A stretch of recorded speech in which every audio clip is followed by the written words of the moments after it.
Hi everybody, I am Jillian Larson and I will be doing a tutorial on what some have called the mirror effect, but I call it a double layered blur. It's a great effect if you have a standard definition footage or vertical cell phone footage, which I will be using, that needs to be in high definition timeline, and you don't want it to look bad. I'll be showing you how to do it in 3 different softwares, and these softwares will be Final Cut Pro, Premiere, and After Effects.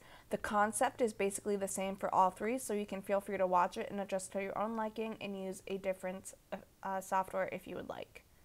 So the first software I'm going to use is Final Cut Pro, so the first thing I am going to do is open up Final Cut. I'm going to assume that you have an understanding how Final Cut libraries and events work, so I'm not going to explain those to you, so I'm just going to get right ahead to starting the tutorial.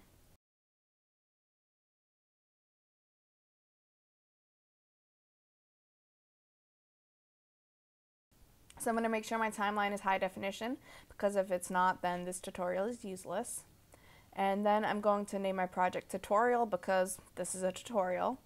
You have my blessing to name yours whatever you want to name it. Next on my to-do list is going to be importing my footage. So I'm going to click on the import arrow and then up comes the video of my dog that I took on my cell phone. But I took it vertical. Why would I do that when I know I need to put it in an HD timeline? So I put it in my HD timeline, I drag it down. Because I call it the double layer blur effect, I need it to be 2 layers. To get my second layer, I'm going to hold down Option key and drag the second layer right on top of the first one.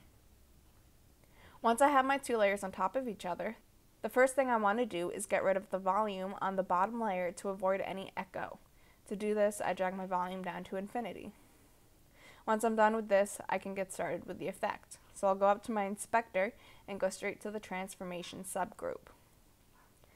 I'm going to go to my scale property. I'm going to increase the bottom layer scale until it fills up the black bars that are on the side completely. So now this fills up the black bars, but it looks ugly. So I'm going to separate the top video and the background. I'm going to put a Gaussian blur on the bottom layer. So I'm going to go to my effects and I'm going to drag a Gaussian blur effect onto the bottom layer. The Final Cut Gaussian blur effect automatically blurs it to so much, but the other softwares don't do that and we'll have to manually blur them.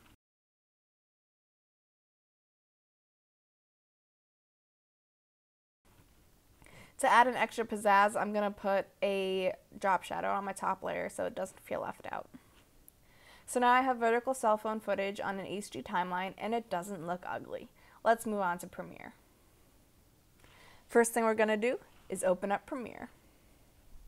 So when I open up Premiere, I'm going to select a new project and then I'm going to name this one tutorial as well because I am super uncreative.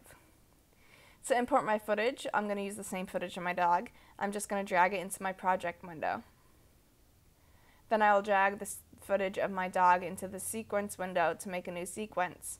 Now I'm going to have to change my sequence settings so that it's high definition so that I can do the effects, because when I drag the footage into the sequence window, it makes a sequence that's the same as the video clip, with the same settings as the video clip, which can be useful in some situations.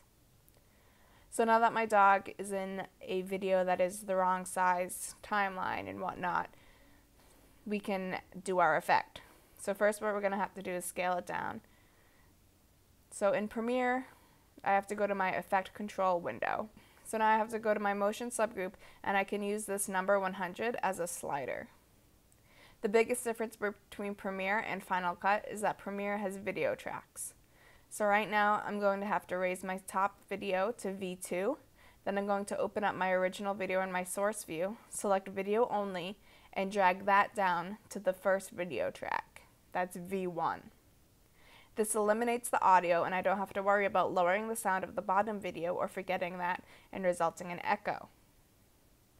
Now I can go back to my effects control for this video and I can go to my motion subgroup and scale up the bottom video.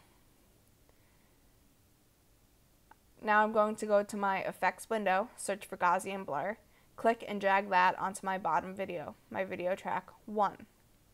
Like I said in the Final Cut segment, it doesn't automatically blur, so now I have to go to my effects controls and change my blurriness factor. Once I'm satisfied with the blur, I can go back to my effects search and find my drop shadow. I will drag that to my top video.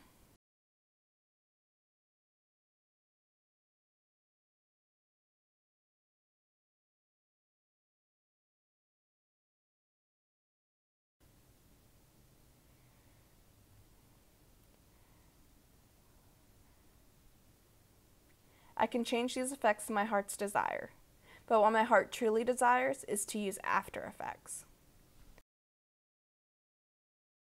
The first thing we have to do if we want to use After Effects is open up After Effects. The second thing we have to do when we open up After Effects is start a new project. The third thing is start a new composition.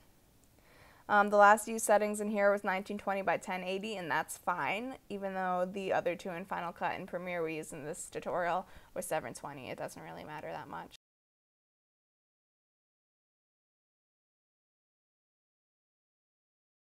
Now I'm going to import my footage by dragging it in because that's the easiest way for me to do it. It looks like I'm going to have to scale it down a little bit, so I'll hit the S key to bring up Scale Property, and then I'll scale it down until it fits properly. To duplicate a layer in After Effects, I will use the keyboard shortcut Command D, and then I will press S again to bring up the scale properties, and I will scale this layer to fill the entire frame. Because I have the big one on top, I have to switch them. To fix that, I'll just drag them to switch the order. Now that I have my timeline set and my layers in place, I'm going to start with my effects. First up, my blur. To find it, I can either search for it in my Effects and Presets window, or I can search for it under my menu bar. Because I know where it is in my menu bar, I'm just going to find it there.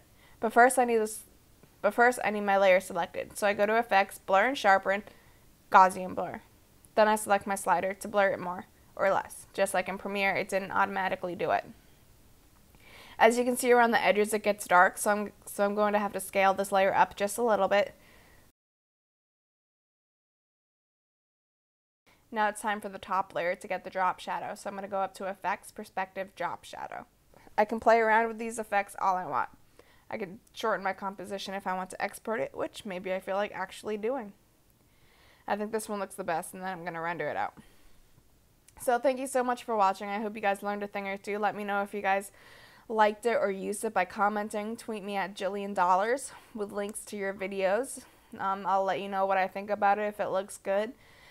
If you want more tutorials or tricks that I've come up with or that I use often, let me know. I hope you all have a great day and use this video lots, and I hope you appreciate this trick.